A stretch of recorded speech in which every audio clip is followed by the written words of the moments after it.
everybody. Welcome to Gaming Gaiden Season 3. We're here. This is Andrew, your host, and I'm with my co-host, Mike.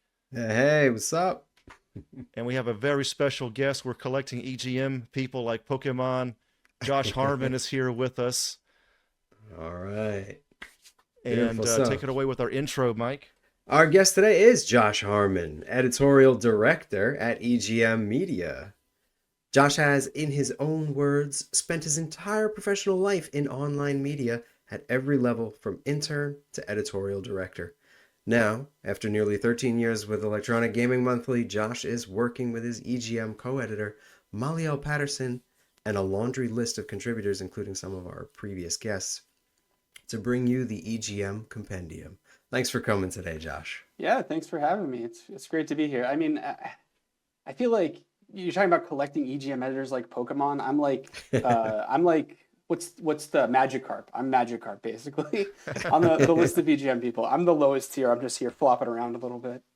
I mean, this compendium is definitely an indicator of Gyarados level work. So I have evolved, maybe after all these years, I have evolved. I think you evolved yourself with that Thank you. one. You went and outdone yourself on this one. No, it's great to be here. Thank you. When did you get started? I just going to go off the cuff, man. When did you get started with EGM? Oh man, I don't even know years at this point. You know, I can tell you very, very easily here. But this is actually, it's funny. I had done other stuff before, but when I say intern to editorial director, I went that whole gamut at EGM. I started out as an intern. I'm from LA, but I moved back across the country to LA to become an intern at EGM for $8 an hour. I was living, I don't know if anybody's familiar with this listening with LA County, but I was living in Diamond Bar, which is all the way on one end of LA County. And the offices were in Agora Hills. I think I was actually losing money being an EGM intern when you factor in the cost of gasoline. I was driving for 2 hours every day to be an intern because I grew up reading EGM and I was like, oh yeah, like of course I want to do this. Like I'm going to do it no matter what the cost. Eventually it paid off. I think it probably paid off in the long run. But yeah, like it was crazy. I think it was 13 years. So let's do the math here. 2012. I think May of 2012 was when I started. But honestly, the early stuff is just all a blur.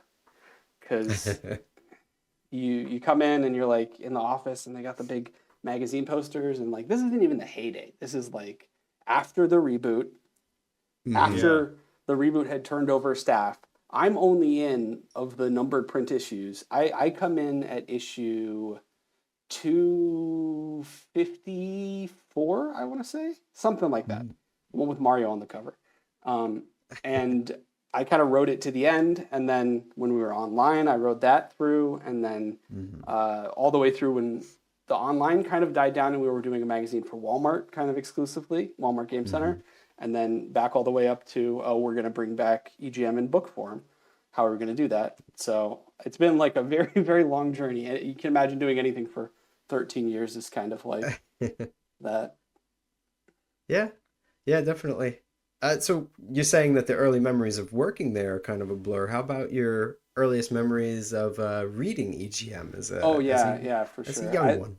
The origin story that I always like to tell is I used to play games. Obviously, when I was little, I had a Atari 2600 was the first thing I played because my parents had that. And then I had Genesis. I went to N64. I had no brand loyalty. I went Genesis, N64, PlayStation 2. But skipping Super Nintendo is huge, man. I know. I didn't know that much. And this is going to come up in the It was story, also a big jump from 2600 to the Genesis. Well, yeah, but also I was born in '89, so like by the time I could actually have a system that was my own, it was Genesis time. That's the right 2600 was there. a hand-me-down. But my origin story that I always like to kind of tell people is I remember being in the store one day and I had saved up all my money and I was going to pick a video game, and I had narrowed it down to two choices. It was Star Fox 64 and Superman 64. On that day, I chose Superman. I have in my closet original cart for, I think the actual title is Superman: The New Adventures, but everybody knows it as Superman 64. The game where you fly through kryptonite fog and rings, and it's a terrible game. Anyway, that was like my Batman origin story. That was my parents getting killed in an alleyway. because from that moment I was like, I gotta read reviews and stuff. I can't make this mistake again. So I subscribed to some gaming magazines, of which one was Electronic Gaming Monthly. There was a few that I subscribed to at the start, kind of like not being super choosy about it. I had a GamePro subscription, EGM, and then a little bit later on I got PSM2 when I had a PlayStation 2. I remember that being one of the early ones that I read, the unofficial PlayStation magazine. So it was like edgy. They didn't have permission. Yes. But EGM was definitely the one that stuck with me. I can't remember my first issue, but I do remember my favorite issue from back then. This is a little bit later. This is a few years later. But issue 150. It was this extra long issue where they counted down the best games of all time. And I just remember going back through that like again and again and again. Because I think as somebody who, the internet was around, but I wasn't on there reading about games all the time. And I knew about games that were coming out, and I would find out about that stuff. But I didn't really have a sense of the history of gaming. And here was this like one magazine that was tying in what was coming up with what had come before. And kind of, I think, was my first big like overview of gaming as this big thing that had this long history that led into what we're doing now. Let me put a pin in this real quick. When I met Dan Shu, I had him sign that issue for me. I could get it for you and show it later. The Too Many Games issue, right? Yeah. Yeah, it's a great issue. 100 best of all time or whatever. With the 100 best of all time, but the cover is just a mess. It's just like a bunch of different games. A bunch of characters, yeah. Oh no, that's issue 100 is the one with a bunch of characters. That was the okay. I got him to sign 100. Fold out. Okay, yeah. Yeah. So he was around for that. And actually, funny thing, just to tie this into the campaign, we did as one of our Kickstarter stretch goals, we're doing a new issue of EGM, and as like a fun extra bonus, because we blew through all of our stretch goals and we had to come up with more, the final stretch goal that we unlocked was that issue that we're doing, which is 265, is now going to have a fold out cover, and we're going to do our own version of that issue 100 cover with all the characters on it, but it's going to be updated to include new characters from throughout the entire kind of print run of EGM. So it'll be like the 2.0 version of that. So that's a cool, fun thing that we're doing with the campaign. But yeah, but 150 was obviously 50 issues later than that, and it was the 100. They did again another countdown. I think issue 100 was the 100 best games of all time. Issue 150, I think, was the 250 best games of all time. So they were more ambitious. It's funny, actually, I was interviewing all the editors. We did like roundtables for the thing, and Dan obviously was there for both roundtables, but also both votes. And I did the one about the second countdown first, and he was like, yeah, I always thought that we were kind of cowards the first time. Because they picked Tetris for the first 100, and Super Metroid is the one in issue 150. Yeah, it was kind of a safe pick, but I sorry for the spoilers, folks. Yeah, 30 years later. They did put Saturn Bomberman over something insane like Super Mario World or something. It was like I know they were probably having a lot of fun with it at that time. Oh yeah, from what I've heard, having not been that there, was an insane like pick. Yeah. There's a few picks that are weird in there. I don't want to spoil too much because obviously you got to buy the book and read the stories. We got some good stuff in there. But but that issue 150, because it had that countdown of all those games, and the fun thing about that one versus 100 is they also had like game creators kind of come in and talk about the games that were on the list. And I think for me, because I think I came in after issue 100 reading EGM, so I hadn't even seen that one. But for me, sitting there and being able to read this, it's like not only all these games that I never got a chance to play and I'm hearing about why they're great, but I'm also learning about like personalities that exist in the gaming industry at the same time, and like Shigeru Miyamoto and stuff. Like I don't think prior to reading EGM, I really thought about the people that make games on that level. And so it was kind of like just being a regular EGM reader back then kind of opened everything about the world of gaming to me. So I think that the way past people in the previous generations, the way they talk about Mad Magazine and how it was so influential to their very being, that's how EGM was for me. I just feel like that reading, like EGM specifically, just it influenced my core personality probably. I grew up reading about Decapitato and all that shit, and just everybody's personalities in the EGM office, and just the game reviews, and learning what was the best game to get at the time, Yeah, and I think the thing that always stood out to me about EGM that I kind of have, because obviously working on this book, you kind of have to think about, oh, this is the thing I liked reading as a kid, but what actually made it special?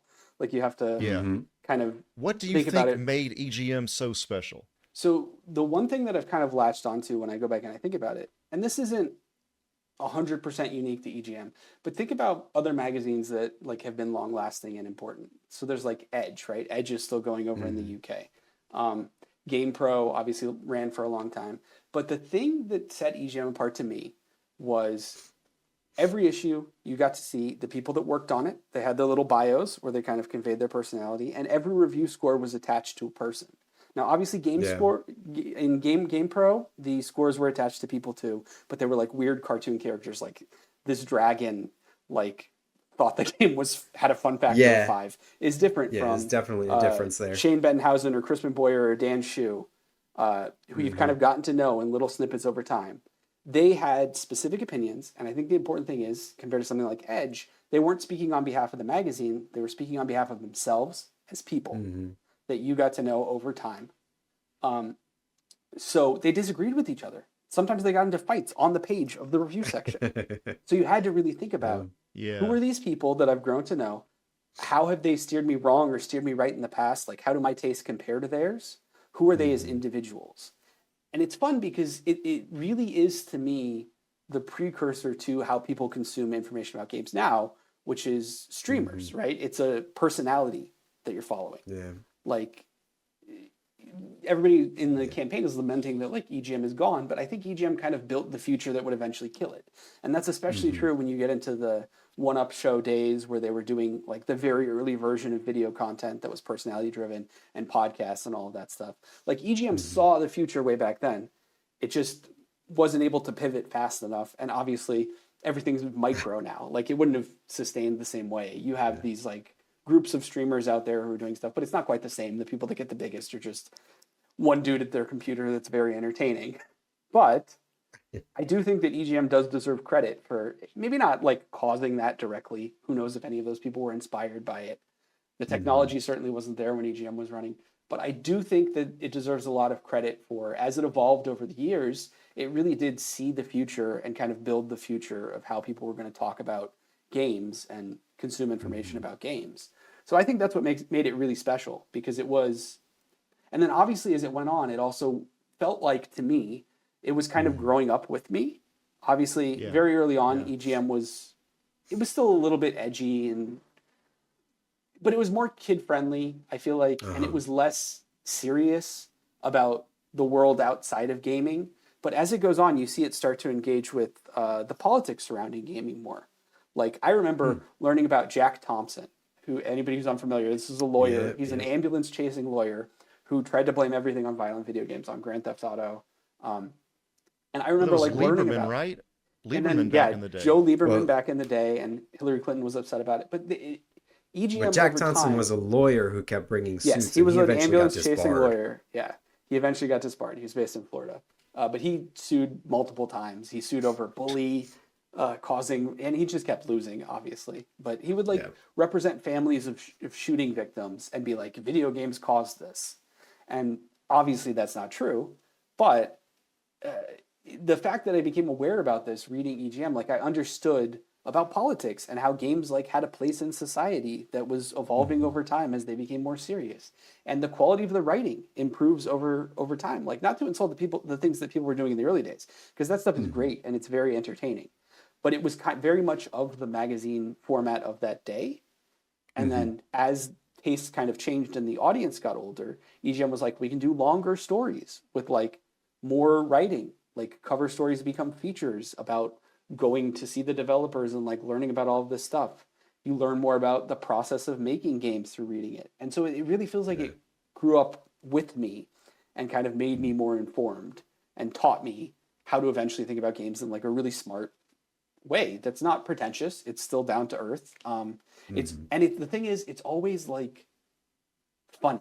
It always has personality. There's like this kind of sarcastic edge to how they would write about stuff. And that is definitely something that dates back to the very, very early days. Inside jokes, just like generally not being afraid to be kind of irreverent towards what they're covering. Sometimes with obviously companies getting mad about that and pulling advertising. It definitely happened multiple times, including while I was there. Yeah, I've heard tale of some of that stuff. I don't know how much I can say about it on air, but seems like EGM, I can probably say this, was pretty pure. Yeah. Tried to stay as pure as they could, which is, I think, is just so great to hear. Yeah, even in my era, so the original founder, Steve Harris, bought back after Ziff Davis shut it down. He bought it back and started it up again. In my era, I remember vividly, there was one year where we were reviewing, I don't know, is the statute of limitations up? We were reviewing Madden, or it was either Madden or FIFA. It was an EA Sports game. We gave it a review score that was, I didn't, but one of my fellow editors, Andrew Fitch, who unfortunately passed away a few years back, rest in peace. Weirdest dude I've ever met. I loved him so much. He is sorely missed every day. He spent like a month microwaving fish in the office every single day. Oh no! I thought that was just like a joke from sitcoms, but he actually did it. Amazing dude. One of the most talented editors I've ever known in terms of like getting to the heart of what you meant to write. Anyway, he trashed an EA Sports game one year. And I remember Steve Harris coming into the office and being like, okay, that's the score you want to give it? You stand by that? Okay.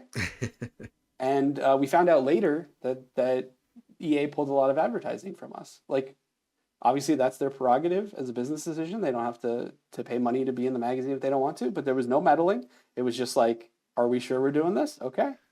I just want to be clear because you already said it, but you said you found out later. Yes. They didn't even tell the reviewers to keep you guys pure. Yes. It was not that he came to us and said, okay, well, we're going to lose money if we do this. Are we sure we want to do this? It was, do you want to do this? That was the question. And then we found out down the road that there were consequences. Obviously, you can kind of tell. I love that about EGM, though. Like, it was like, I was always a fan, and like, it's like, I was keyed into the purity of it. Yeah, it's funny though, like to see these developers, the publishers, right? Like, their games get trashed all the time because they often put out stuff that's not ready, and they work on a yearly schedule, and they try new engines. So it's kind of like, what do you expect? This is gonna happen at some point. It's not a 10. Yeah, I mean, it's weird because, like, obviously you get, like, PR people reaching out. There was a game, I think it was a game called Defiance. It was supposed to be, like, a tie-in to a sci-fi TV show. It was not very good. I remember PR emailing, like, could you raise the score a little bit on whatever score I'd given it? I don't even remember. So it's stuff like that. Like that students grade grubbing. Yeah, like it had already been published, and they were like, "Are you sure you don't want to like go a little higher with that? Like half a point higher, so our Metacritic will be higher." But I mean, I don't know if I can blame them because like in the era of Metacritic / OpenCritic, there's just so many perverse incentives for like people don't. This is the thing. This is why I'm so excited to see the response to the book. Is that people don't really read a lot of content about games anymore. And it's great that they're getting it from like personality-driven things like podcasts, like Gaming Gaiden, the best gaming podcast around. Yeah, 100%. You're going to be our intro now. That's our intro. Not an endorsement. 10 out of 10. To be fair, I haven't watched your back catalog if it's all like super racist. I disavow what I just said. No. It is. No, just kidding. Dan Chu vouched for you. I was like, that's good enough for me. Yeah. No, but what I was going to say is, people don't really like read game reviews anymore. They might watch a video from somebody that they like, but they're not like getting detailed opinions. So most people, I don't know if this is as true as it was 5 years ago, but certainly 5-10 years ago, like when the magazine was running, you could really tell because we had the internet data for it. People would just look at the scores on Metacritic. It was so important that you had to write that blurb, and Metacritic could like put you at the very bottom of the list. Like there's so many perverse incentives on both sides, right? Because on Metacritic, they pick a certain selection of reviews to put on the main page when you go there, and then you have to click through and scroll down a long list to find any of them. So there's actually like a weird perverse incentive on Metacritic to either be the highest score or the lowest score, because those are both going to get displayed on the homepage. Right. And obviously, for publishers, they look at that Metacritic score and they know there's going to be like year-end lists on Metacritic where the people are looking at and they're saying, oh, this game is the best game of the year, and they want that, or 90 or above, and so they give bonuses to people if they can achieve that. But it's like, I don't know. Everything about the gaming industry feels like it's getting worse as I get older, but I don't know if that's just me becoming an old man. It's not just the gaming industry. It's I think It's the Mike and I entirety agree on of our this. existence. We all are probably on the same page here because we're all millennials, but I feel I am a sometimes Zennial. you're a Xennial, yeah. I sometimes can't tell if it's because I'm getting old or games in general have gotten stale lately. There's all this talk about AAA gaming is like complete crap now and all that, and I don't know. Maybe it's a little bit of both. It's just hard to tell at this point. Yeah, I mean, It's money. You still get good games, because I was thinking about this because I was like, oh, what are they going to ask me? Maybe they're going to ask me my favorite game of all time. Do I have like a pretentious answer for that and like a No, don't do the mainstream answer pretentious for one. that? Well, but then You can that do got me both. You can thinking have more about, than like, one. That got me thinking about like games are trying to do different things now. You have games that are trying to be basically movies, right? Interactive movies. And they get really good at that. Like they pour a lot of money into the production values and you get great performances and strong writing. Stuff like God of War Ragnarok, right? That is a very, very well-made game that is trying to be a movie with good gameplay attached to it. But there's something about like, to kind of go back to the top 100, there's something about like games as play, like Tetris. Yeah. Yeah. Is an amazing game because of that experience. And the one game that's really stuck with me that kind of falls into that category that you've probably never heard of, so this is my pretentious answer. It's a game called Starseed Pilgrim. It's a 2D puzzle platformer from 2013, right? Okay. There's no instructions. You're just dumped in, you're like a little dude, and you have to figure out how to do everything. And basically, the gameplay is it's a puzzle platformer. So there's different colors of blocks, and you can plant them, and they'll grow. And you have to basically build platforms for yourself as you go. But I remember playing that and being absolutely wowed that with like no instructions, no feedback other than you like died and you're starting over, you piece together this whole complicated thing. And so by the end, you're doing like amazing, incredible things. And to me, that is like the side of gaming that I think a lot of modern AAA games are losing. Everything's like the rough edges have been sanded off. Everything basically plays the same. You're not really learning a rule set. And that's like the beauty of game design to me, is you come in with no knowledge and you come out an expert. And to be able to do that really well is what like the best game designers can do. Like Miyamoto did that with Super Mario Bros. I'm sure you've seen the Iwata Asks interview from a while back where they're talking about how they designed World 1-1 of Super Mario. And so they made it so that the first thing you're gonna see is the question block, and then you're gonna hit it, and then a mushroom's gonna come out, and it's gonna go and it's gonna bounce and it's gonna come back towards you. So if you're new to playing games, it's gonna touch you and you're gonna be like, what's happening? And then you get bigger. So like the ability to use systems to teach the player without words is definitely something that I think has like gone away from most video games. Because genres have become so like hardened and solidified that you know how a third-person shooter is going to play or a first-person shooter is going to play. Right. You know what you have to do in any given game. So I think it doesn't challenge the same part of us that maybe playing games did when we were kids. I mean, there's a part of me still, because I grew up with the brunt to this day. The brunt of my game playing was in the 90s. Yeah. And I swear, I know this is going to sound like old man as fuck, but even when I see like story in games these days, there's a part of me that's like, we're still doing that? We're still doing that. We're still having stories in games. Like I grew up with in the 90s, so it's mascot platformers and fighting games. That's still, those are still my favorite genres. And I'm playing games for gameplay. I mean, I've liked stories in games. I think they're fine, but I feel like everybody these days, there's just so much focus on that without, I know it's kind of this is probably a pretty basic critique, but there's just so much focus on story and not enough on gameplay, It's just frustrating for me being 40 now. Yeah, I mean, when's the last time you played a game that like really did something different and surprised you in terms of gameplay? It wasn't a big budget game, probably. No. Nah, this is where I feel like the indie developers have really been taking care of business for my tastes. Yeah, and it's. I mean, there's still plenty of original AAA stuff from the past that works for me. So recently, I was going to say before, about the sort of teaching through design. I've been playing a lot of Virtua Racing lately. That's the Sega Ages release on the Switch. And like, it's funny because I started getting good times and I don't have Switch Online. So I checked speedrun.com and I started getting times to post there. And so I shared the videos and people have been starting to watch those videos of my races. And I did a little tips and tricks video, like how to. And what I realized by the time I got to the third stage, because of course this is like a classic racing game, there's only 3 courses and 1 car. So like it's beautiful. It's just this pure experience. It's like, this is what you've got, work with it. And like most people drop off and don't even finish the expert track. It took me like a week to beat a track that's 3 minutes long. But as I was narrating on the expert video track, I was like, yeah, and if you come here, you got to do this. And I was like, oh my God, these people were geniuses. They were like educators. This is all the things that I talked about in the first video are now culminating in this expert course, and you're going to implement all of them, and it's beautiful. Yeah, and that's a simple game.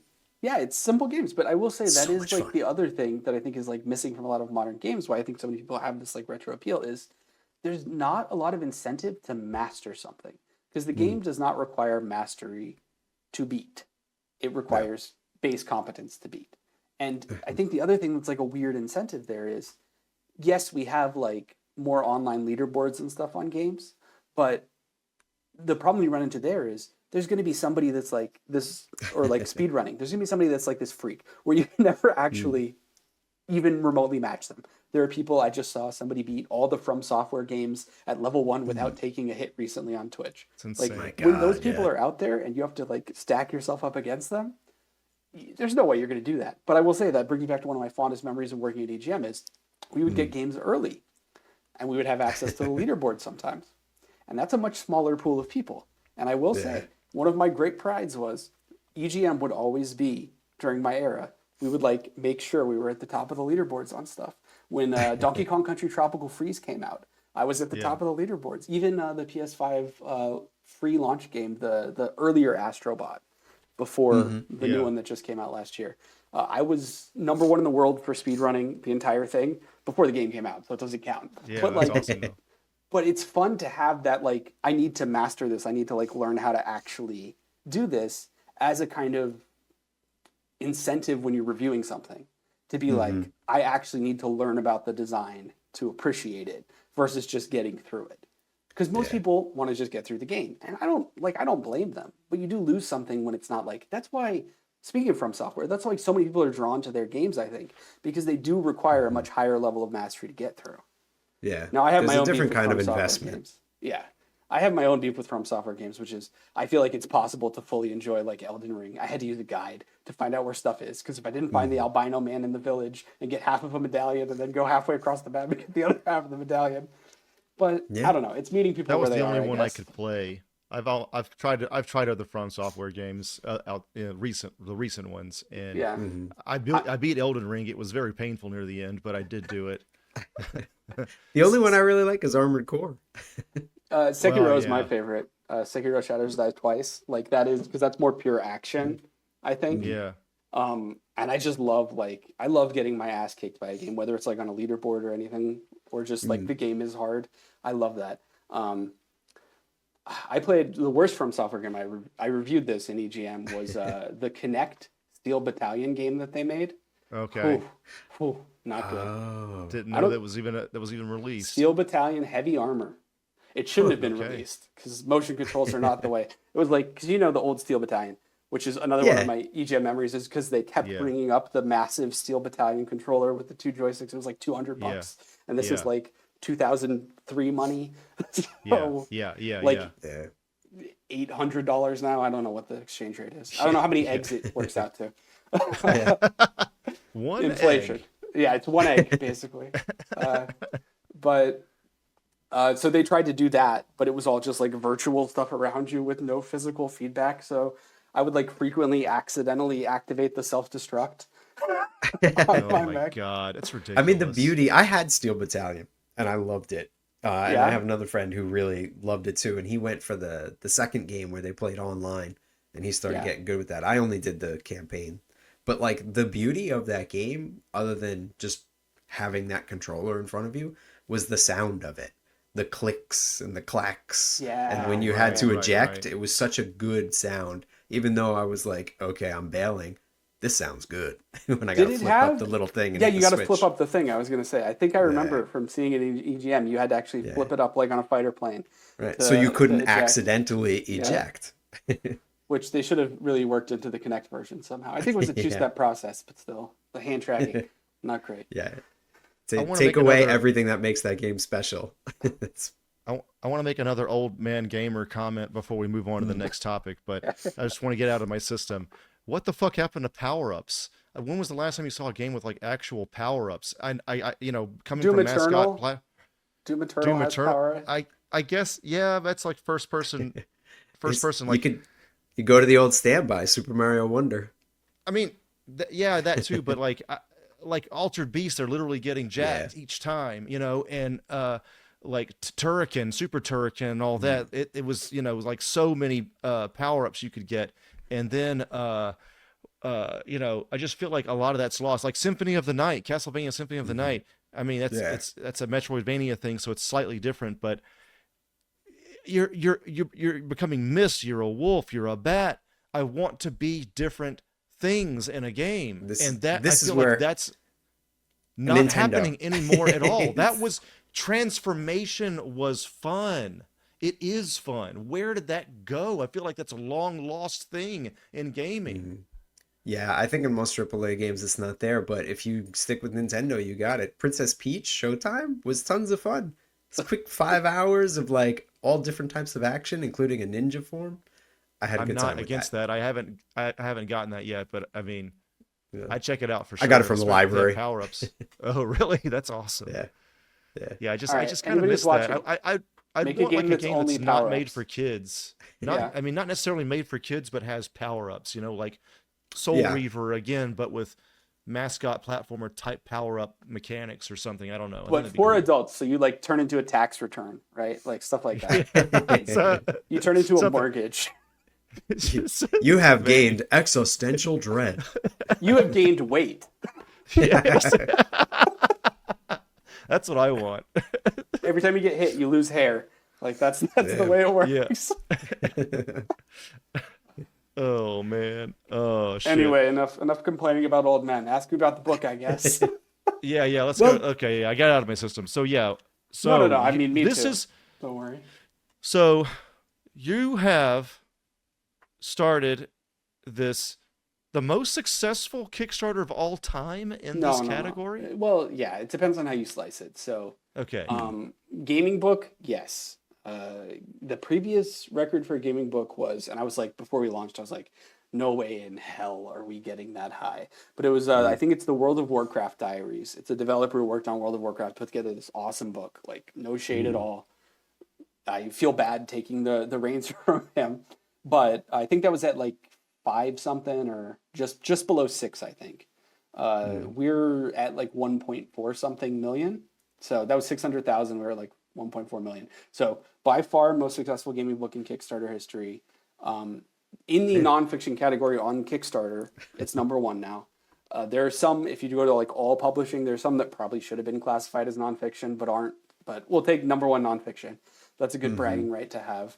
And I think we're number 7 in terms of all of the publishing category. And one of the things that's above us is a statue of a dragon, which is not publishing. The dragon is from a book, but I don't think that should count. Yeah, for sure. It doesn't count. Whatever. It sounds I like don't you make the guys are the rules. freaks on the leaderboard now. Yeah, we're the freaks on the leaderboard. I grew up like not having very many friends that like even like they liked games, but they weren't insane about magazines like I was.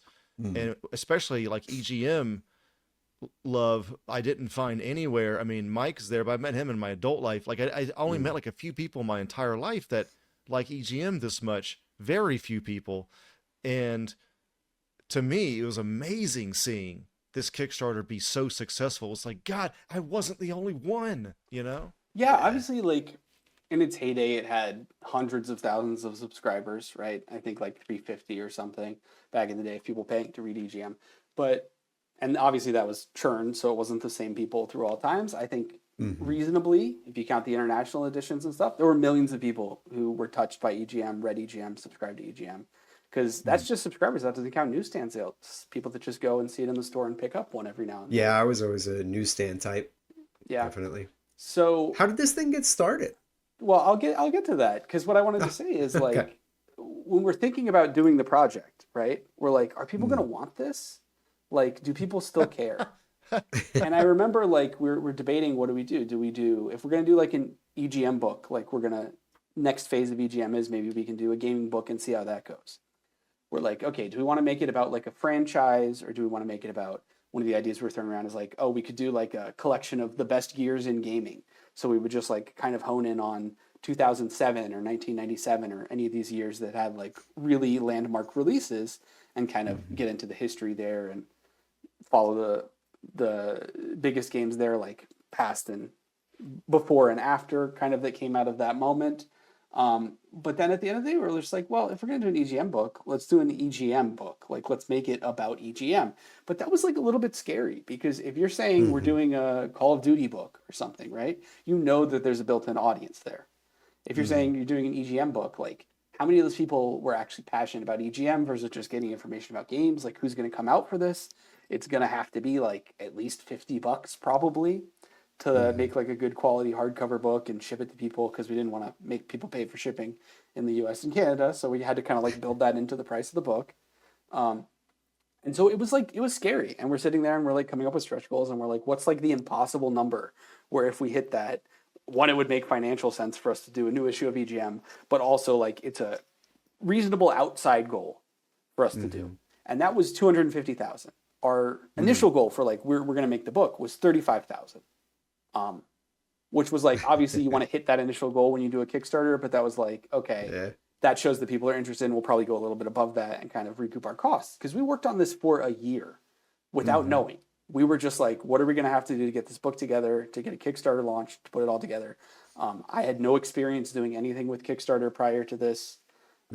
So it was like a complete from zero learning experience. I edited 90% of the trailer that went up on the Kickstarter. I had never like edited a video professionally before, so I was like teaching myself Adobe Premiere on top of everything else. Nice. And like trying to come up with all this stuff. But we were working for a year, because we were cataloging stuff in the old issues, so that we would have like a good foundation to show people for the digital archive that we're doing, and to make sure that we kind of knew where everything was when we needed to reference it when working on the book. So you're talking about like a solid year of work. Just, is this going to be a colossal failure? Will we even get to $35,000 to kind of like make this anything that could kind of build into anything else? And then we blew past that on the first morning within like a couple hours. Wow. It must have felt good. Yeah, we're super grateful for some of the early people that kind of picked up on it. We did get a press release out, but a few smaller gaming sites picked up on it. And then a big one was Wario64, the insider who leaks info on X or Twitter. I don't call it X. He's on Blue Sky too now. He's on Blue Sky too. Good for him. And also Cheap Ass Gamer posted about it. So there was like a lot of good momentum at the start, and we're super grateful for that, for them to help get the word out. But also like just the momentum was insane. Like it just continued. It continued to build. So like every day I was like, oh my God, how high is it going to go? I think by the end of day one, we might have been, it's all a blur, but I think we might have been over 100,000. And it was like, whoa, we blew through like, we were trying to make updates when people would unlock stretch goals that we had set up. And I think the first update for us to get out, because we were like scrambling to get it together, was like the first 5 stretch goals. We had to lump them all together. And we were like just the whole campaign struggling to like kind of catch up and build the tracks in front of the train, because the response was so overwhelming. And we were so like pleasantly surprised that people still cared and like got the vision for what we're doing. Because we spent a lot of time. Part of the thing that we did before lining anything up was I spent the better part of that year, I think I started in last February or so, reaching out to all the former EGM editors and being like, hey, do you want to participate in this? We're going to try and make it as painless for you as possible. We're trying to make it as fun for you as possible. We want you to kind of reunite with people who were there at the time, and you can just basically hang out and talk about what it was like to work at EGM, and we can build that into the book. We'll edit it down and like put your stories about issues on the issue pages, and build a nice roundtable that just kind of covers the vibe of EGM in your era generally and like the big history points.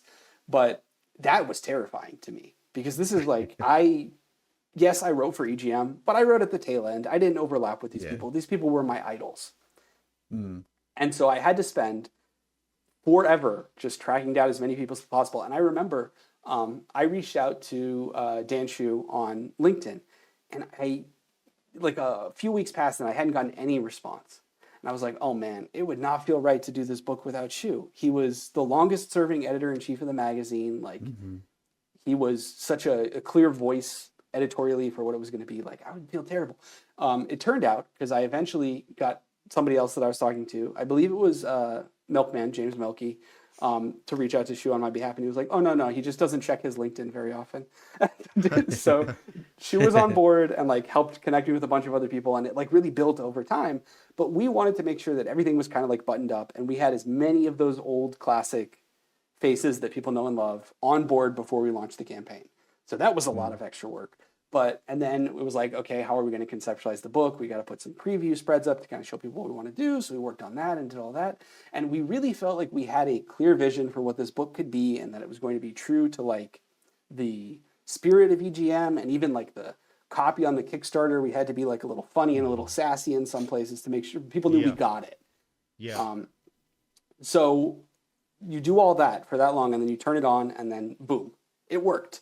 Like I've never felt that satisfied by anything in my life to be like, yes, not only do people still care about EGM, but because I put all of my heart and soul of all the things that mattered about EGM to me in how we were going to build the Kickstarter and into that video, like what made it special. Like I tried to put my love of EGM into that campaign so that people would see it. And it's so gratifying to see that they did see it. Like they loved EGM for the same reasons I loved EGM. And like, I got it. Because I will say, like, you join EGM at the tail end, you're like, well, did I really write for EGM? Or was I just like no, you did. Hermit crab crawling into the shell of something great that people had done before? So it's gratifying to be like, yes, I think that I can do something that's going to honor that legacy, going to breathe new life into it, and going to kind of tie every era of EGM together into something that will really commemorate it, but also give people like new EGM, right? Because it is. It's revisiting old stuff, but there's going to be tons of new writing in the book. There's going to be new stories that you've never heard from the editors. Lots of drinking. Is there a decapitato section? I don't. We did talk about it, but I don't think anything. I don't think there's like a secret origin story there. I think it's just that they like to goof off around the office and they throw frisbees at each other. With the power going off too. Yeah, it's not like that's one of the things where it's just like. Well, I mean, they were kids, basically, right? Yeah, early 20s at least, right? Yeah, especially in the early days, they were very young. You'd have people, some teenagers in the mix, I think, too. But, yeah, they were just having fun. Like, that's the thing. Like, who can blame them for, like, being in this office playing games with other people and, like... Oh, for sure. You have limited respect for deadlines that allow you to, like, parcel out your work through the entire thing. Because that's even true of thankfully, the like heavy EGM print deadline days were gone by the time I met my wife, because I would not have been around. Like there were so many nights where even in our era, like the dying of the light, like we were just like staying up in the office until like 10 a.m. going through the whole issue and like being like, no, we can make that better. Like, no, we can make that better. Like there's such a passion that goes into like. This is the thing that I think a lot of them voiced and that I definitely feel when I was talking to these people is there's something that's missing in an online format because it's always there. You can update it whenever, and it's just a constant stream that you're expected to produce. When you put out a magazine, or now when we're putting out a book, there's a limit to how much time you have, and there's a limit to how much space you have. And limits are kind of what tend to breed creativity. Yeah. You can go there and you can work really hard on this issue and know that it's going to be done and you're going to put it out into the world and that's it. So you have to make it the best that it can be in the time you have. And you got to leave it all on the field, every single issue.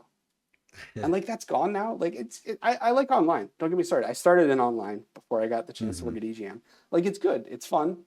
I love it. There's so many good online content creators of like every stripe, great writing online, but we've definitely lost something. If you're talking about old man nostalgia, you've definitely lost something because you're not producing an artifact anymore. You're not producing a thing that's going to exist forever. And I guess that's the other big part of the campaign is we want to make sure that those things do exist forever.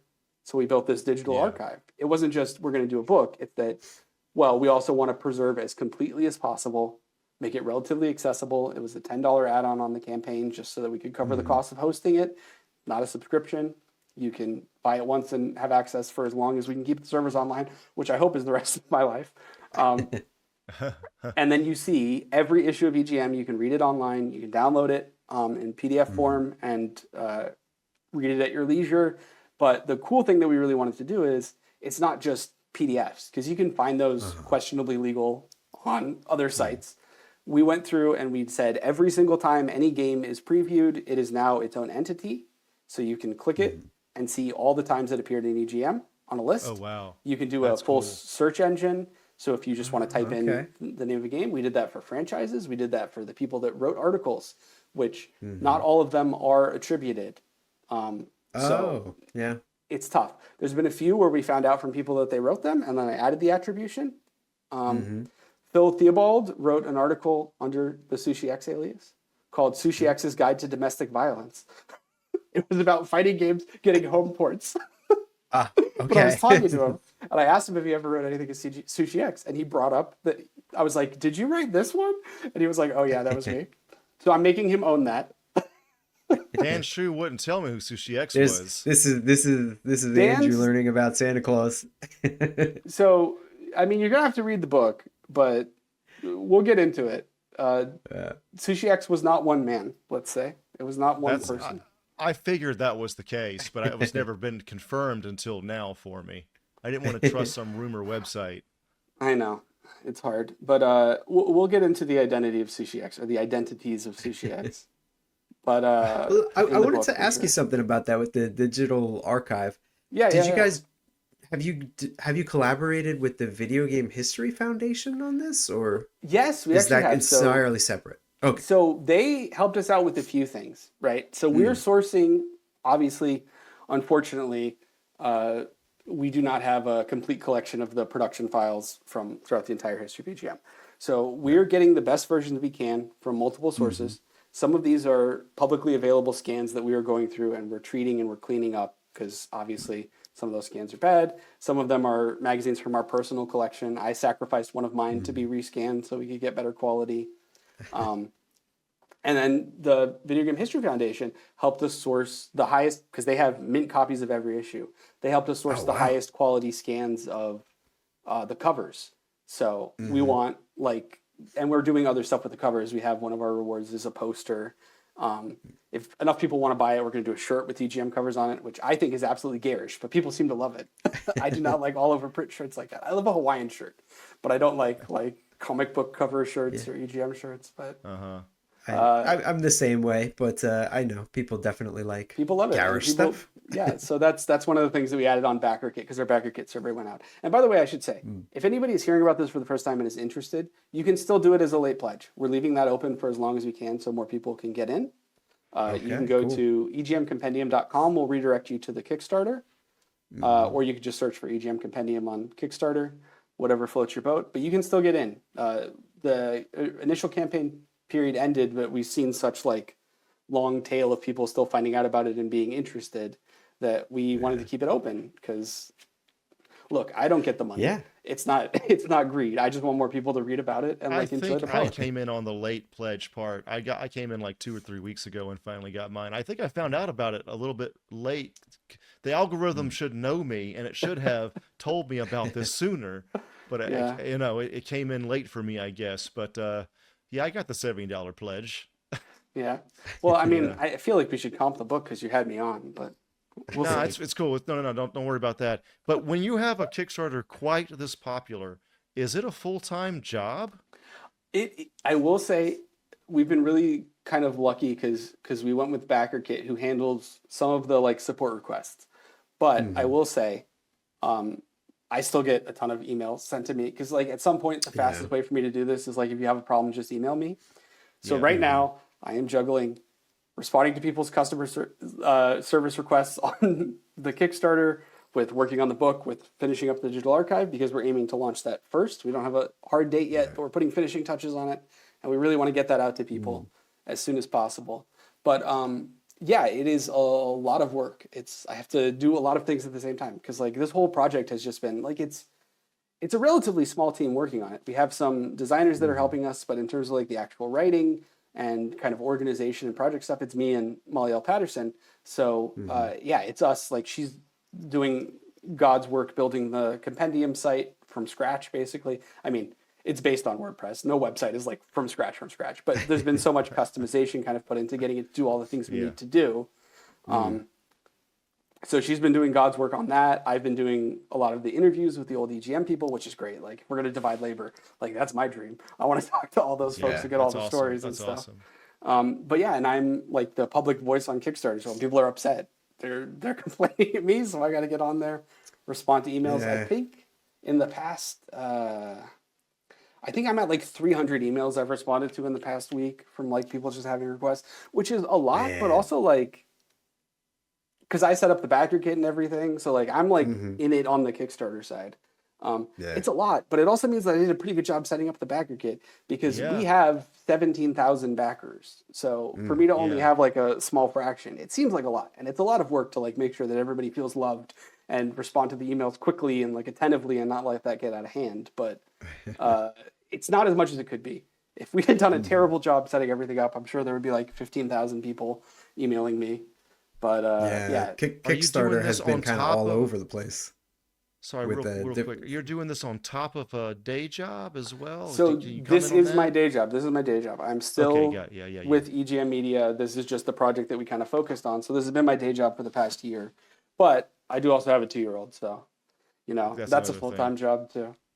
Yeah. Sorry, what were you saying, Mike? Go ahead. I'm sorry about that. No, I was just saying, there's been a complete range of experiences on Kickstarter with different projects going really well and really poorly. So it's good. It's just a gamble, but I do think that we kind of benefited from people get Kickstarter now in a way that I think they didn't before.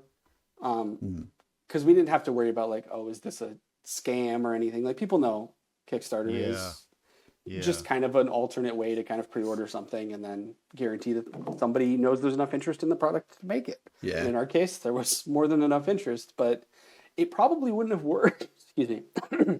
It probably wouldn't have worked if we just went to a publisher rather than doing it ourselves and being like, we want to do this. Because one, they would be like, well, what's the audience for this? Yeah.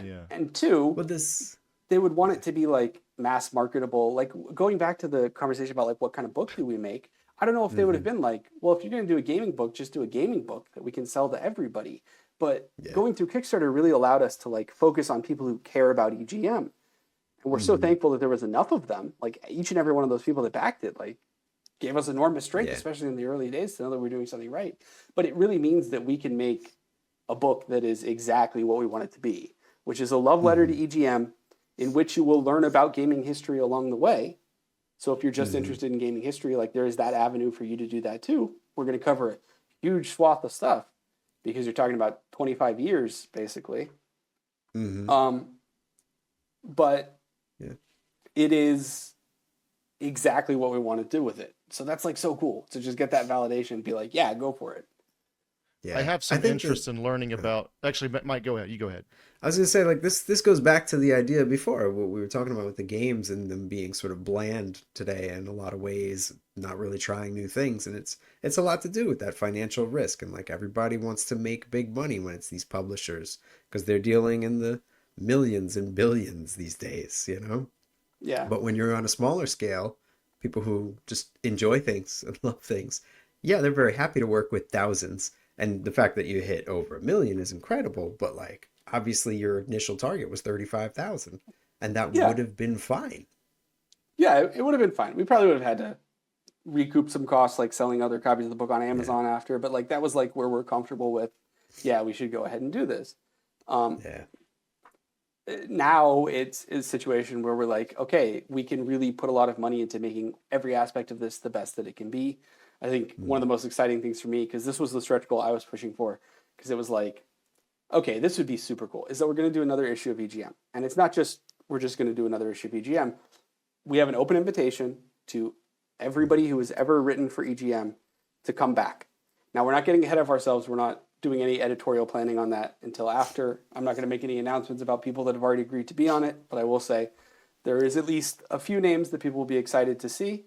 But I really, the thinking that I had when we were thinking about stretch goals for the campaign is magazines are like this kind of weird art form in that they never really get closure. There's never a finale for a magazine. It just kind of goes away because it dies when the business isn't there to support it. And maybe if you're lucky, you'll do something like Nintendo Power did where you make it like a last issue. But it's still just a last issue. There might be like a small retrospective. Because if you go and you look, one of the other things that we're excited to do in this is when Zip Davis shut down the magazine, issue 237 was done, ready to go to the printer. Never got printed because they just wanted to save the money.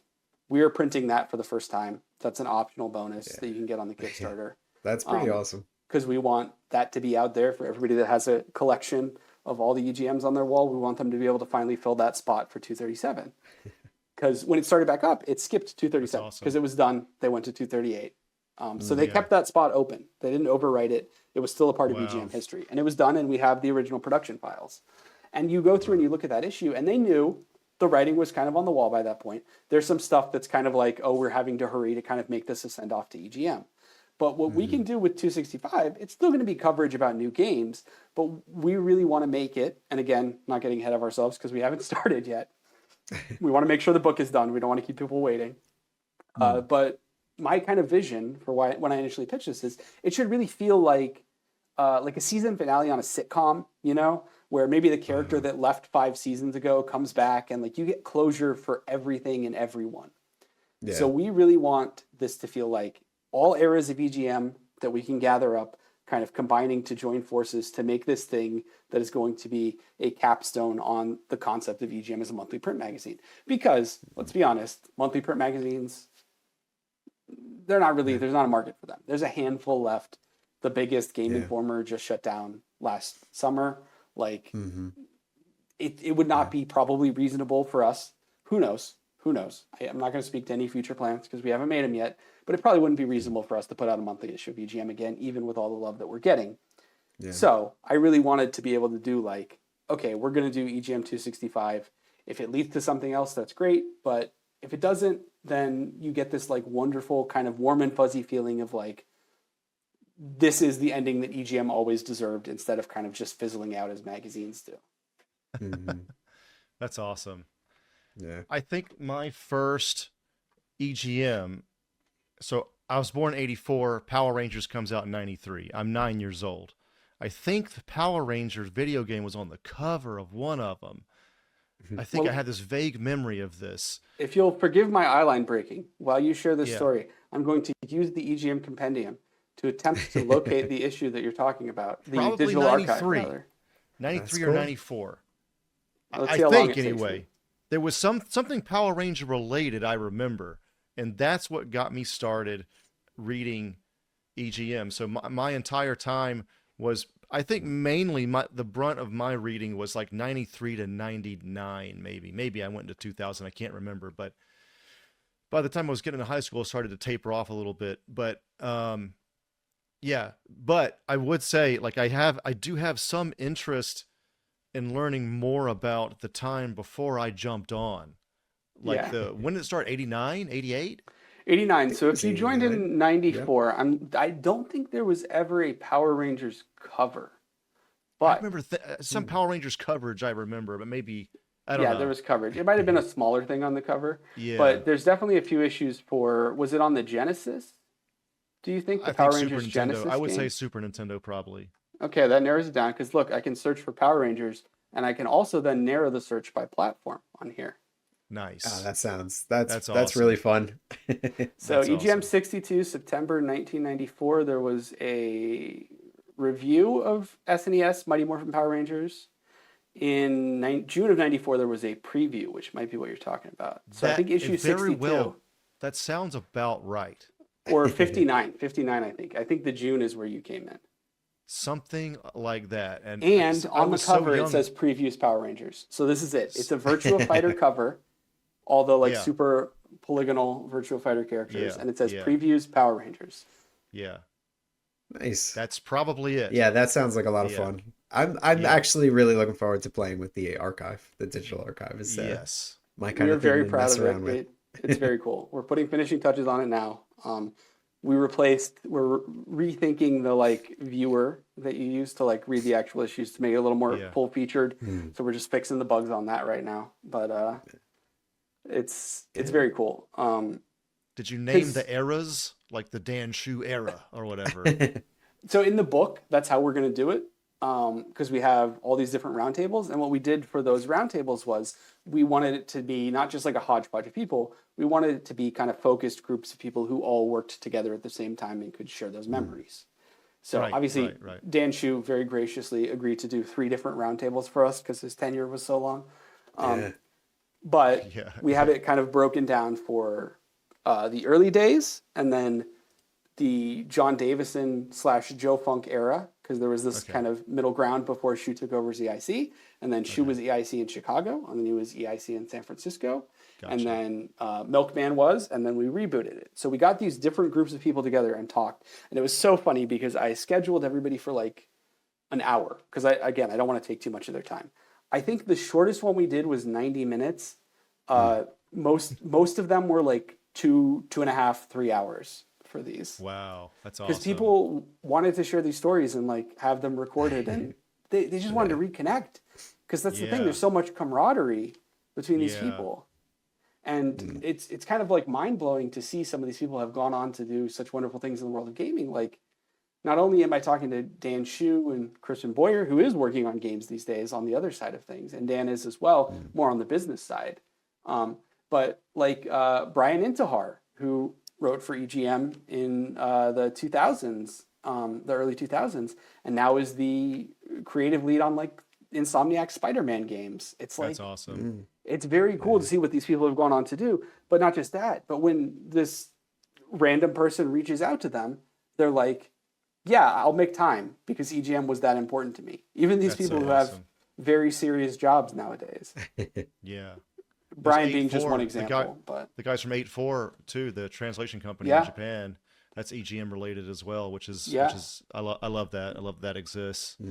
John Riccardi over there. Yeah, he made yeah. time. He made time to get up early in Japan to participate. Like, it's clear that these people are like, even this many years on, they're still passionate about what they did back then.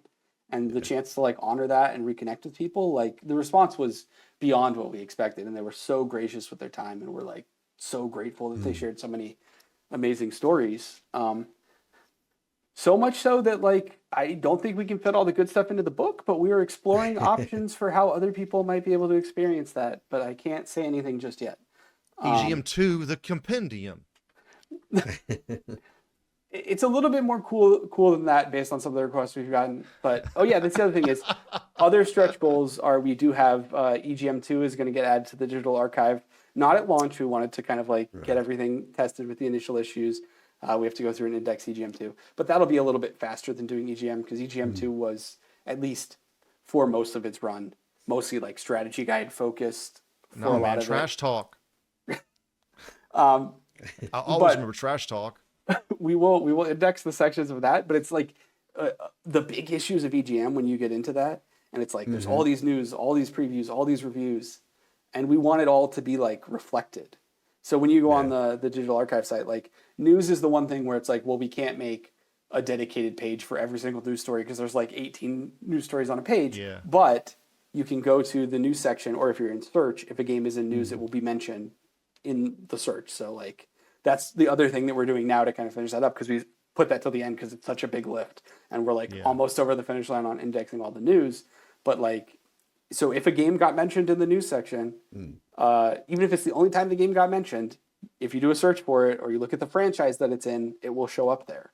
So like one of the issues that I was just doing earlier today, because after I get off this, I'm going to go back to working on the project. Oh my gosh, right.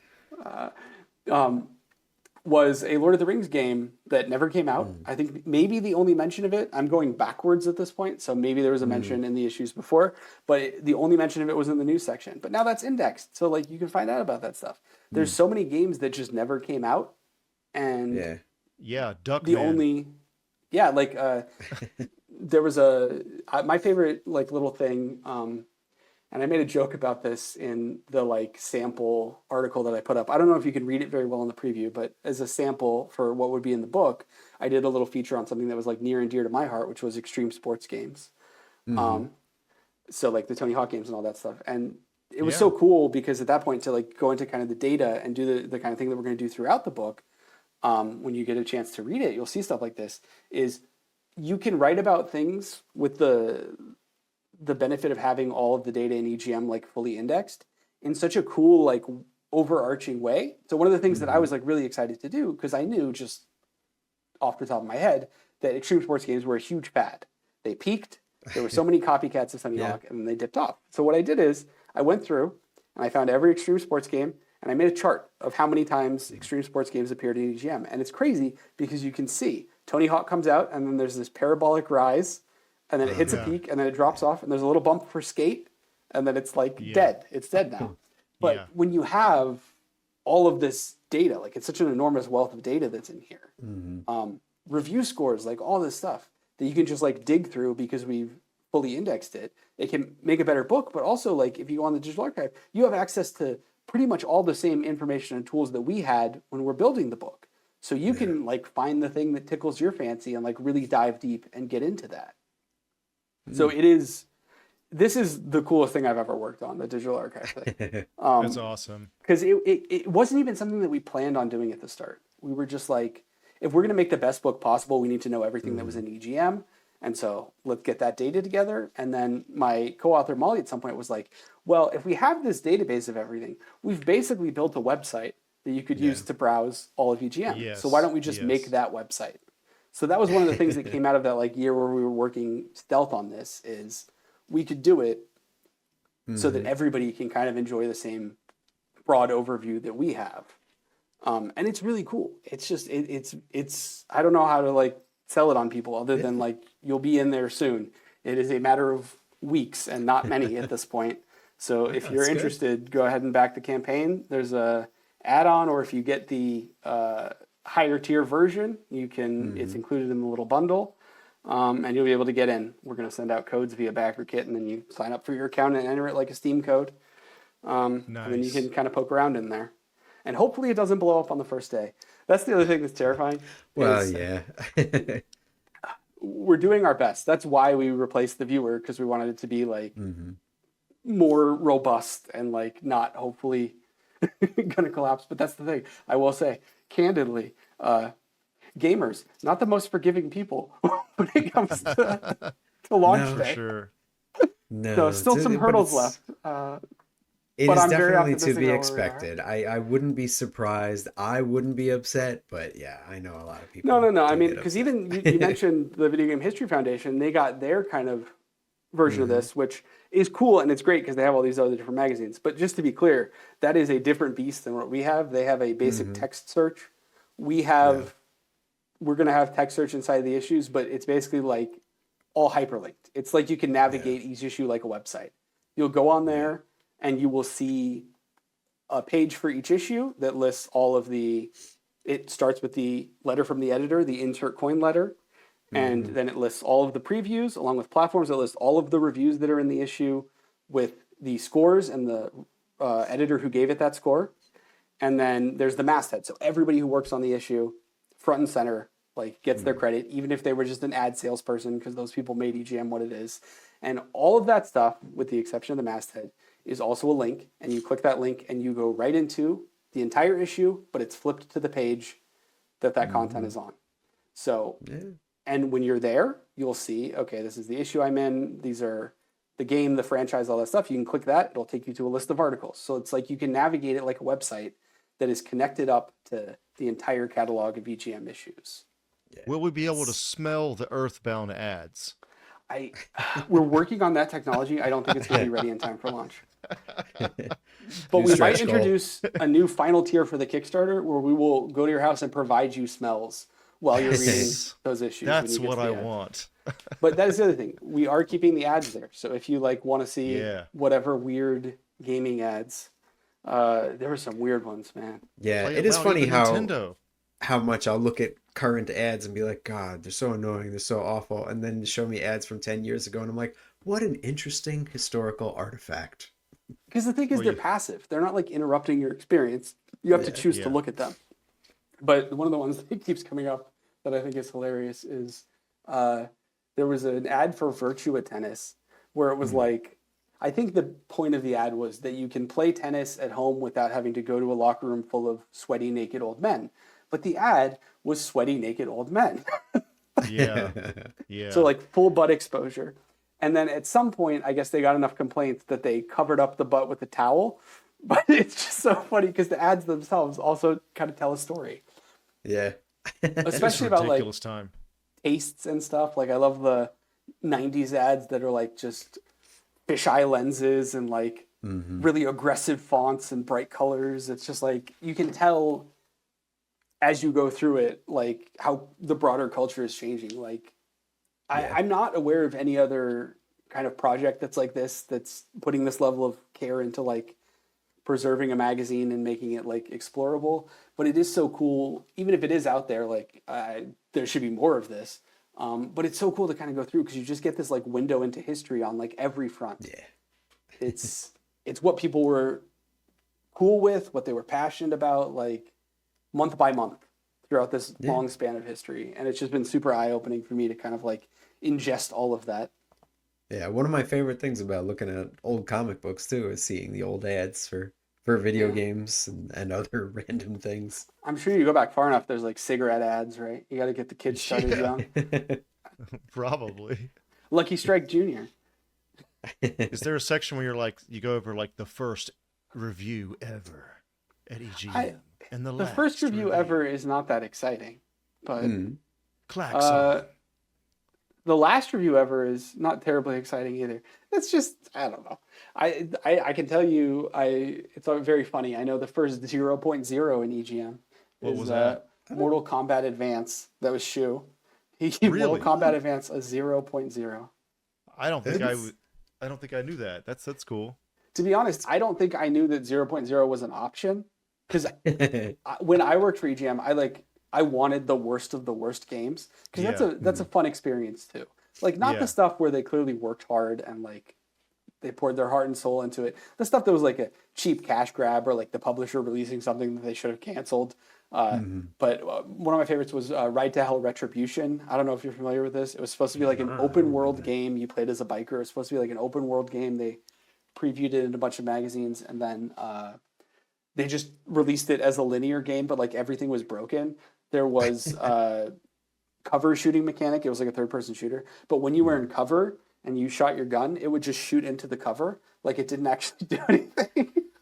Oh my God. And there's like a lot of sex scenes in that game, but nobody takes their clothes off. So they're just like rubbing up against each other, fully clothed. It is like a one of the two worst games I had to review at EGM, but I gave that a 0.5. I don't think I knew that 0.0 was an option. I think I might have given it a 0.0 if I were aware. The generous half point.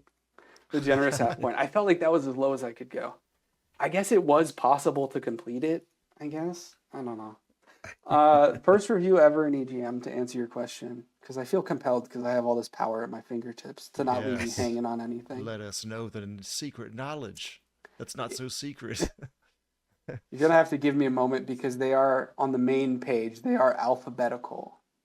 I feel like it's probably like Cubert or so there's like that. Previews for that. It is interesting because one of the other things that's great about EGM in the early days, reviews were up front. They started putting reviews at the back because that's what everybody cared about. But in issue 1, reviews are not at the front. So I think technically the first score awarded to a game in EGM is they had a special feature where they reviewed a bunch of football games on 16-bit consoles. And so the first score, I believe, would be tie between Tecmo Bowl and John Elway's Quarterback because they give them both a final grade. 16-bit and 89, so it was Genesis, probably? Let's see. No, Tecmo Bowl was NES. It says 16-bit Sizzler. Well, Nintendo, yeah. Unless it was TurboGrafx. Oh, but no. That was... You know, you think reading comprehension would be important. The article that I'm referencing is opposite an article about 16-bit. It's not Okay. 16-bit. Okay. Yeah. Yeah. It's Tecmo Bowl and John Rawley's quarterback. Both of which, I mean, if I go back to this page, I can tell you. If I go back to the hub for the issue, I don't think I would have expected a sports game to be it, but the fact that it's Tecmo interesting. Bowl, it's because it was in like a has special endured. feature. Yeah, it was because it was in like a special feature. In the actual review section, I believe the first game would be 1943 for the NES. Okay. All right. But the first EGM, they did not assign number scores. They assigned direct hit, miss. They like had their own like Gotcha. weird thing. They were still Right. finding their footing. Right. Okay. So it definitely does turn out a little bit different as you go into it.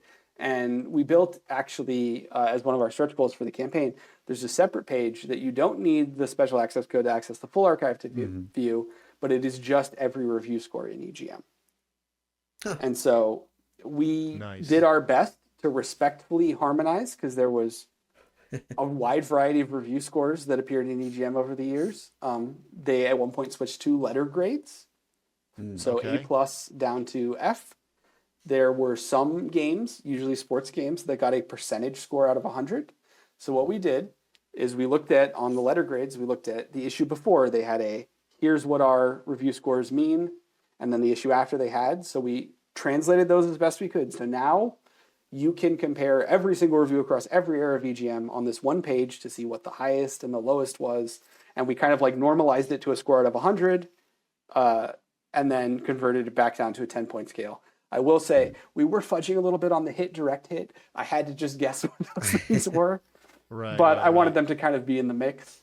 So I kind of took into account the tone of the review and like what the full range was. But yeah, to be expected. Like, we're like just weird obsessives about this. That's awesome. Anything else? Last questions, Mike? Yeah, we could start to wrap up here. Just get some general ideas about your thoughts on gaming. Where would you like to see gaming go in the future? We've talked a little bit about modern gaming. So what would you like to see happen in gaming? That's a really interesting question that I'm not at all qualified to answer. I don't. You have some qualifications, I'd say. I mean, you're talking about the games or gaming culture? Because I guess those are two different questions. I would say games. Games. Yeah. I guess it would be nice to live in a world where there's more experimentation with things that aren't super high budget. I think one of the things that I kind of miss the most is that the like AA game where it has some production value, but isn't the next Grand Theft Auto or the next Sony exclusive. Like, I would like to see more of that. I would like to see more kind of mid-budget games successful to support that kind of tier of the industry and allow for like more experimentation. I think we're pretty healthy on the indie side, and insofar as you can say like AAA games are healthy because they're not sustainable and everybody's getting laid off all the time because they spend $500 million on a game that flops like Concord, the PlayStation exclusive that was out for like a week and then they took it away. But I think that there's a lot of market for that if you are successful. I guess I would like things to be less winner take all. I would like to see less consolidation. I would like to see more small publishers and developers kind of get a chance to make games that get into people's hands. I would like to see Nintendo make a weirder console than the Switch 2, because I don't think it's weird enough. I feel like it should have like arms that come out of it or something. Like, it's just a Switch again. That's disappointing to me. I think they're a little shy after the Wii U, so. Yeah, but no, but that's like Nintendo's history, right? Is that they would do something and they would completely like mess it up, and then they would keep trying and eventually get it right. Because the Virtual Boy, they made a 3D handheld that was like super cumbersome, and they made the 3DS. Yeah, I had it. They made the 3DS, which was a much better version of the same idea. Yeah. I don't know if it was the best console ever made, but then they made the Wii U, which was like, oh, you can hold the system in your hand, kind of. And then they made the Switch, which is a much better version of what the Wii U can do. It doesn't have two screens, but it's enough of the same kind of spirit of you can play this on the toilet. Because I remember I was at the E3 where they revealed the Wii U, and I remember there was like reel of developers talking about like what they could do, and I think it was Ken Levine talking about like, oh, now I can play BioShock in bed while my wife is asleep, and I'm like, no, the buttons are going to wake her up. But two, let's be honest, you're going to play it on the toilet. That's the whole point of it. No, but I mean, I guess I would like. It's tough because I feel like hardware is just like any request for hardware is like an old man battle that I'm going to lose because I don't think we're going to have gaming hardware within 3 more generations. I think it's all going to be streaming or download, and you'll have a very small box. I think that's the one thing that Microsoft is getting right about where gaming is headed, and they're trying to be like prepared for that. I do not know if the amount they're spending on gaming is going to be sustainable long enough for them to be the winner there, but they get it. They get where we're going. I really do think they pissed that $68 billion away on Activision. Yeah, like it's a great. They make great stuff, but like that's just not worth the investment. I mean, look at how it's crippled them. Does Activision make great stuff, or do they make Call of Duty? I think they just make Call of Duty nowadays. I love Blizzard. And Activision, okay. I think Activision has the Spyro license, which I love. So does Blizzard make good stuff, or do they like make half good stuff and then half Overwatch too? I'm getting spicy. I'm sorry. Warcraft and Starcraft have a lot of fans, but no, I understand. But those games came out a long time ago. Like Blizzard, I'm still holding out for StarCraft Ghost. Yeah, that's the fun thing is go back through and see every time StarCraft Ghost appeared in EGM because I remember reading about that game for like 5 years when I was a kid. Yeah. Oh my god. No, I mean, it's tough because like I think that everything I want out of gaming is basically impossible at this point. I think we're too far over the horizon, and it's going to be like its own thing I don't get. Because like I'm an old man who like I don't get mobile games, right? I don't want a game that's designed to make me spend money, and that's creeping into console games as well. There's nothing wrong with like a really well-designed free-to-play game if that stuff is optional, but so much of it is design, and occasionally I'll like just download a mobile game to be like, oh, whatever, I saw this ad, I want to play it for 5 minutes and see what it's like. And it's always like malicious game design. It starts to teach you the game, and then it intentionally forces you to a failure point where you have to spend money. I would like to see that go away. It's very predatory. Yeah, I would like to see that go away completely. I would like to see, I don't know, like I want games to go back to what they were when I was a kid, and I think that's everyone's answer to this question. I mean, I want to see Parappa, you know. But how much of that? Mike, you were the biggest Parappa fan. I mean, I love Parappa too, but I feel like there's like you're that like, whole ethos, you know, like what are we doing? I don't know. Throw some stuff at the wall, see what sticks, and here's Parappa. It's true. You know. I will say, I do think on this point, I know this is going to be a strange comment, but the VR gaming space, Oculus games and stuff, actually those games do sort of remind me of the 90s because they're kind of in the AA space. They don't really know what they're doing yet. And every time there's a new system, it upgrades like a shitload. Like... You know, we don't see that anymore. A lot of people talk about this, especially old heads these days, like going from PS4 to 5. Yes, it's big, but is it as big as going from Super Nintendo to PlayStation 1 in 1995? No. Like, we experienced like these huge, huge jumps in the 90s. And VR is sort of having that now, and they're just still figuring out the gameplay and what they can do and what sticks against the wall. And maybe not as quite as crazy as Parappa in some ways, but I don't know. I mean, maybe some of it is crazy, and it's fresh and it's new, and I think I don't know. It's like you're wearing a VR headset and it's very futuristic, but I don't know. I feel like there's the game making ethos behind that game space right now is sort of, to me, reminiscent of the 90s. I think that's a good point. I think I can see that. I think the problem is VR is just like such a barrier for so many people. Like, I still feel like it's not going to break out. Yeah. I feel like Apple's trying to make it work. Like everybody's trying to make some version of a VR mixed reality. Is $3,000 really trying to make it work? By Apple standards, I think so. I mean, it's so far up their own asses. They just don't want to compromise. This is the thing. They want it to be like, from what I understand, I haven't got a chance to use the Vision Pro or whatever it's called. But from what I understand, it's still not perfect. They just really wanted it to be perfect. But it's just, I don't know. I think that's like a really big hurdle for people to get over because there's no analog for it. And maybe it'll get there. But I feel like VR gaming is like, there was this period of like 20 years or whatever. It was like, oh yeah, VR gaming is arriving. And I love, because you go back into, just to kind of tie this into my thing, you go back into the 90s EGMs and you're looking through the news stories and they would talk about like virtual reality. Yeah. As a concept, but that was like, there's a vest you can put on that's going to vibrate when you get hit in a fighting game.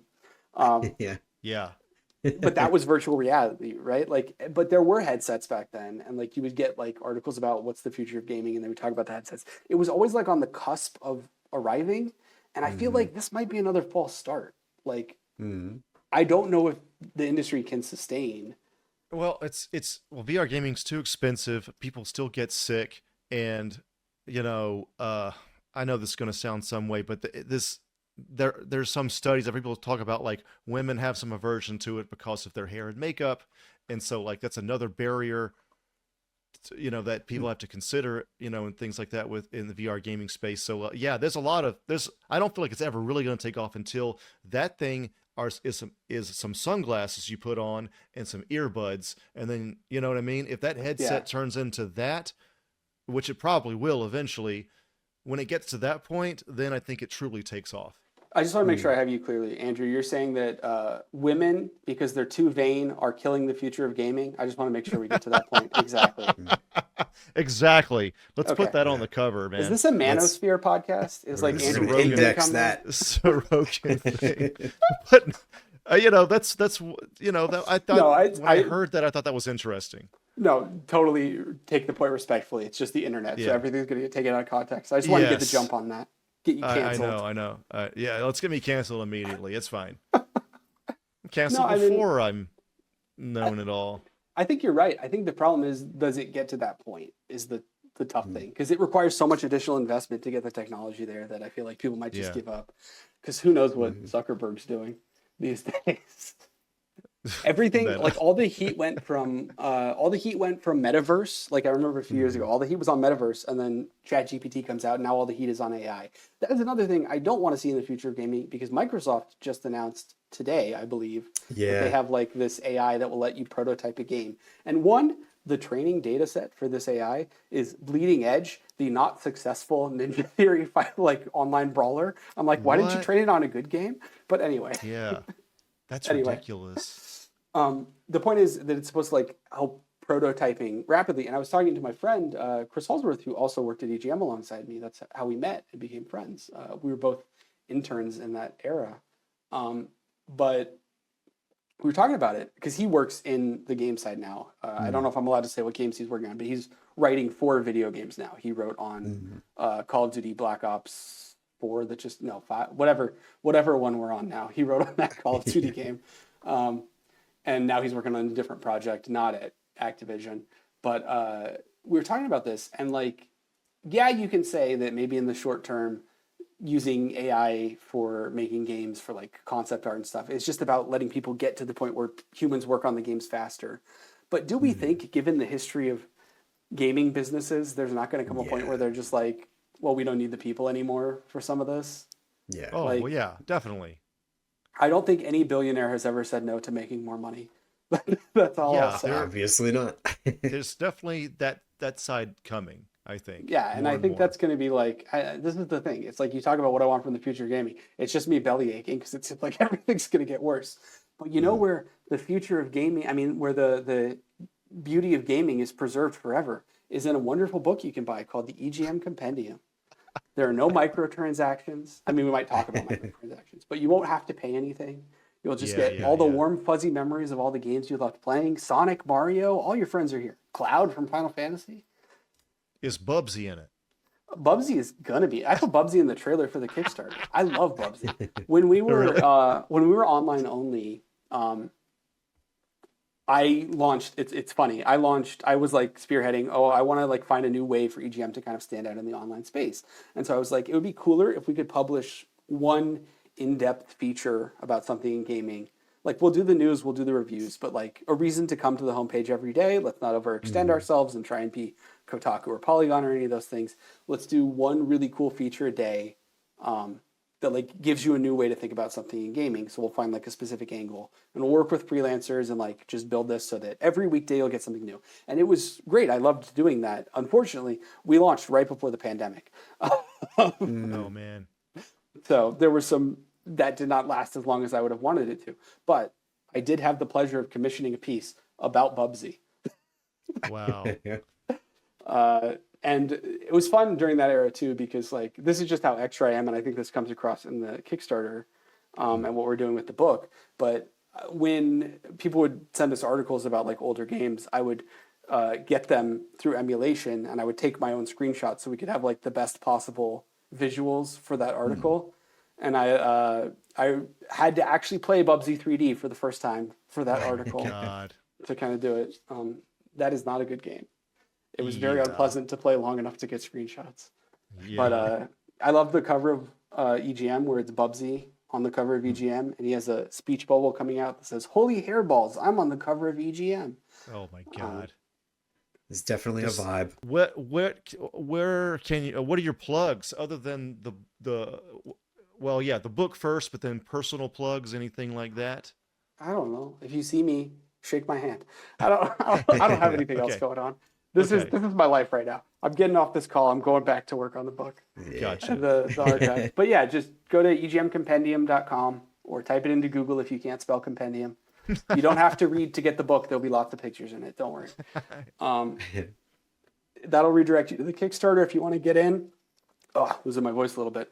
And then soon we're going to be launching the digital archive. That's a cool thing. We don't currently have any plans to sell the digital archive outside of the campaign. So if you would like to get in when that launches, you do have to go through the campaign for now. We're going to keep it exclusive for our Kickstarter backers because they really showed up for us. But yeah, it's just that. And then the other thing is just like, I don't know, read an article about games. Like go Google best gaming articles 2024 and just read about games. That's my plug. The written word. I think awesome, we got to hold on to that. So I'm a fan. Yeah. That's awesome. Love that. Well, thanks for having me, guys. Yes, thank you. Thank you so much for coming on, man. We're all looking forward to this compendium. Yeah, it'll be out. Target is now July. We announced with February, but the printers suck. That's all I'll say. Printers suck. Well, I can't say way more than anybody expected, so it's fine. Yes. Yeah. All right. Well, thanks for tuning in to Gaming Gaiden, and thanks, Josh, and we'll check you later. Yeah.